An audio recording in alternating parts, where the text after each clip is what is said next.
안녕하세요, 건프로입니다. 너무 뻔한 말이죠. 현재에 안주하지 말라. 하지만 이 영상은 연매출 3조 5천억 원이 넘는 유진그룹과 계열사 동량이 이번에 발표한 임직원 행동요령의 가장 마지막을 장식하는 말이에요. 그러니까 저 같은 약간은 어줍잖은 사람이 그저 어그로 끌려고 적은 게 아니라는 거죠. 이 영상에는 총 4가지의 꽤 비싼 컨설팅을 통해서 혹은 조직 내부에서의 깊은 회의를 통해서 세워진 어마어마한 행동요령이 소개될 텐데요. 저도 이번에 어떠한 큰 결정을 하게 되면서 마지막 행동요령을 그대로 따라 했어요. 과연 좋은 결과가 있을지 아니면 나쁜 결과가 있을지는 두고 봐야 알겠지만, 만약 지금의 삶이 너무 평안하다면, 행복해 죽을 것 같다면 이 영상을 끝까지 시청해 보시길 바래요.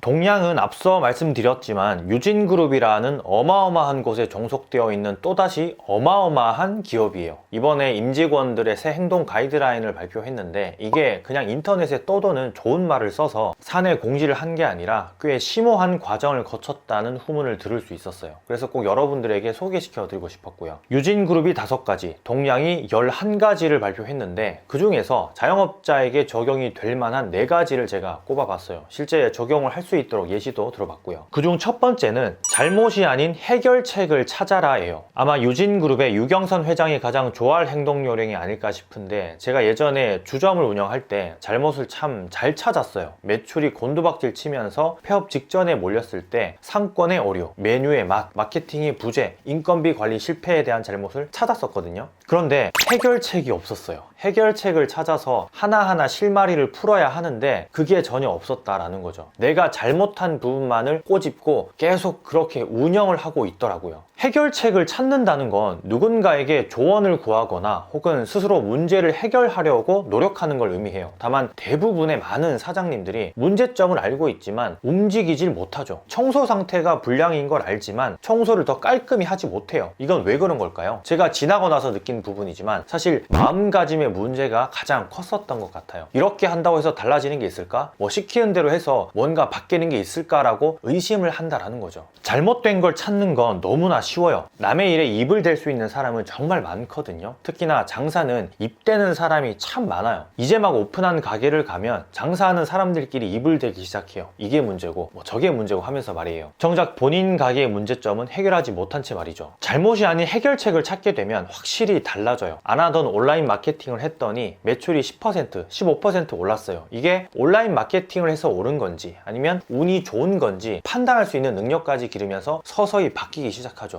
해결책을 찾아서 실행에 옮겼더니 바뀌는 게 있구나 하는 걸 느끼면서 말이에요. 사실 이 행동 요령은 아마도 미국의 자동차 기업인 포드의 창업자인 헨리 포드의 어록을 인용한 게 아닌가 싶어요. 꽤 유명하잖아요. 문제점을 찾는 것보다 해결책을 찾아라 라고 지시하는 걸로 말이죠. 두 번째 행동 요령은 고객의 관점은 계속 움직인다예요. 이 말은 얼마 전 제가 소개해드렸던 신세계그룹의 정용진 부회장의 신년사에서도 나온 적이 있죠. 코로나 때문에라도 고객의 관점은 이미 움직였고 오프라인보다는 온라인 쪽으로 소비 성향이 짙어지고 있다라고 말이에요. 얼마 전 메일을 한 통 받았는데 남양주시에 있는 카페를 운영하시는 분이셨어요. 오프라인으로 장사만 하다가 제 영상을 보고 머리를 심하게 두들겨 맞은 생각이 들어서 디저트를 하나둘씩 온라인 판매를 시작했다고 하시더라고요. 또 코로나가 극심했을 때였는데 1년이 조금 안 된 것 같아요. 그때 마카롱을 판매하시는 분이 온라인 런칭을 했다면서 감사하게도 가득 저에게 보내주시기도 했어요. 마카롱을 막막했지만 시도해봤더니 생각보다 온라인 판매가 그리 어렵지 않았다라고 하시면서 말이에요. 이미 고객의 관점은 온라인으로 옮겨졌어요. 경기도 남양주시에 있는 카페의 디저트를 먹어보고 싶은데 전 거기까지 갈 생각을 못해요. 너무 머니까요. 다만 주문이 된다면 인스타그램에 네이버 스마트 플레이스에 관련 링크가 있다면 한 번쯤 주문하지 않을까요? 오프라인 상권 손님의 크기가 100이라면 온라인은 1000, 1만, 10만이 될 수도 있어요. 그만큼 무한하다라는 거예요. 더 이상 오프라인 판매에만 집중하기보다는 고객의 바뀐 관점을 캐치해서 파악해보는 게 중요하다라는 거죠. 세 번째 행동 요령은 현재에 안주해라, 망하고 싶다면이에요. 이게 행동 요령하고는 조금 어긋나는 부분이 있는데 동양 기업의 행동 양식의 가장 마지막 11번째 타이틀이에요. 이게 아주 마음에 와닿아요. 저는 제가 늘 안 좋아하는 성격이었거든요. 최근 와이프가 하는 일에 있어서 변화가 조금 일어났어요. 이미 이 영상이 올라갈 때쯤이면 어느 정도 꽤 많이 바뀌었을 것 같은데 사실 두려운 마음도 크죠. 기존에 투자한 금액에 또다시 투자를 해야 하는 금액적인 부분, 또 신경을 써야 하는 것도 그렇고 이래저래 매출에 손해를 보거든요. 단 제일 중요하게 생각하는 건 고객이 좀 더 만족할 수 있는 서비스를 받았으면 좋겠다, 이것 하나로 변화를 했던 거였어요. 안주해도 충분히 먹고 사는 데는 지장이 없었을 거예요. 다만 저보다는 와이프가 오히려 변화하는 걸 크게 두려워하지 않는 성격이라서 제가 따라가고 있는 것 같기도 해요. 작은 소규모 자영업자들은 변화하기가 힘들어요. 안주할 수 있는 여건이 되면 안주할 수밖에 없는 구조를 가지고도 있어요. 다만 주변 사람들을 보면 확실히 변화에 빨리 적응하는 사람들이 결국 승기를 가져가는 건 맞는 것 같아요. 연매출 50억을 하고 있는 어느 한 외식업체 대표님은 이번 코로나로 안주하지 않고 오히려 변화를 줬어요. 사무실도 옮기면서 자기가 하는 일을 완전히 변화시킨 거죠. 안주해도 될 법했는데 그렇게 하지 않더라고요. 결국 뭐 변하지 않았으면 오히려 더 많은 손해를 봤을 텐데, 지금은 유형의 그 어떤 것을 파는 것보다는 무형의 것을 더 많이 팔 수 있는 구조를 만들어서 사업을 계속 하고 있어요. 동네에 유명한 떡볶이 프랜차이즈가 어느 날 생겼는데 참 장사가 잘 됐어요. 오픈빨이 빠지고도 계속 손님이 많았고요. 그런데 하나 둘 다른 떡볶이 가게들이 들어오면서 매출이 빠졌죠. 이유는 경쟁 심화이지만 뒤에 들어온 떡볶이 가게는 계속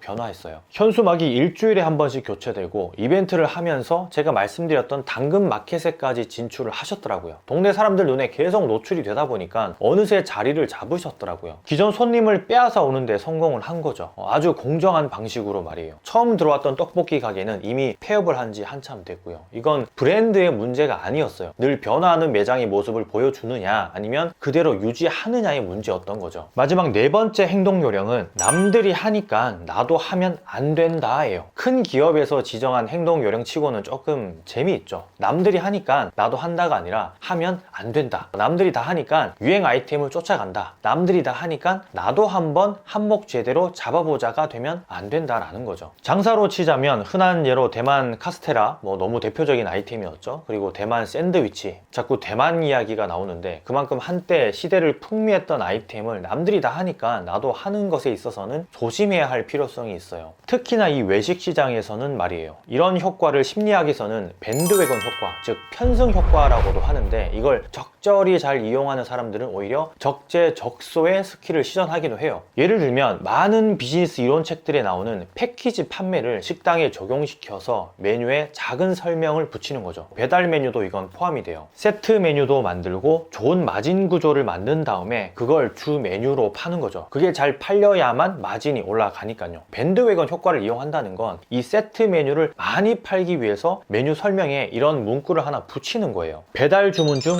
98%를 차지하는 메뉴, 뭐 이런 식으로 말이에요. 조금씩 바뀔 수는 있겠죠. 저도 많이 사용을 했던 부분인데 실제 인터넷 쇼핑몰의 사례를 보면 리뷰가 얼마나 많이 달려 있느냐에 따라서 똑같은 물건이 1,000원이 더 비싸도 주문을 하게 되는 효과가 있는데, 이게 바로 밴드웨건 효과예요. 이걸 자영업에 적용하면 수많은 전략들을 만들어낼 수 있다는 얘기죠. 어쨌든 남들이 하니까 나도 하면 안 된다라는 의미는 좋은 표현으로 쓰인 건 아니에요. 제가 마케팅 쪽으로 관심이 많다 보니까 말씀을 드린 거고, 이 남들이 다 하는 건 큰 의미가 없다라는 거. 그래서 남들이 다 하는 걸 똑같이 하는 것보다는 조금 비틀어서 하는 걸 생각해 보면 좋을 것 같아요. 예전에도 누차 말씀드렸지만 대중성과 특이함을 동시에 갖추어야만 색다른 아이템으로 칭송받을 수 있지, 특이함만 있으면 엽기로 받아들이기 때문에 조심해야 하는 부분이죠. 유진그룹과 동양에서 발표한 코로나 이후 시대적인 변화에 발맞춘 직원들의 행동 요령, 단순히 한 기업에 의미 없는 어떤 슬로건이라는 생각은 버리시고 나와 우리 매장에 어떻게 하면 적용해 볼 수 있을까를 생각해 본다면 더 좋은 시간이 되지 않을까 해요. 오늘도 감사드리면서 유익하셨다면 좋아요 한번 꼭 부탁드릴게요. 감사합니다. 권프로였습니다. 많이 파세요.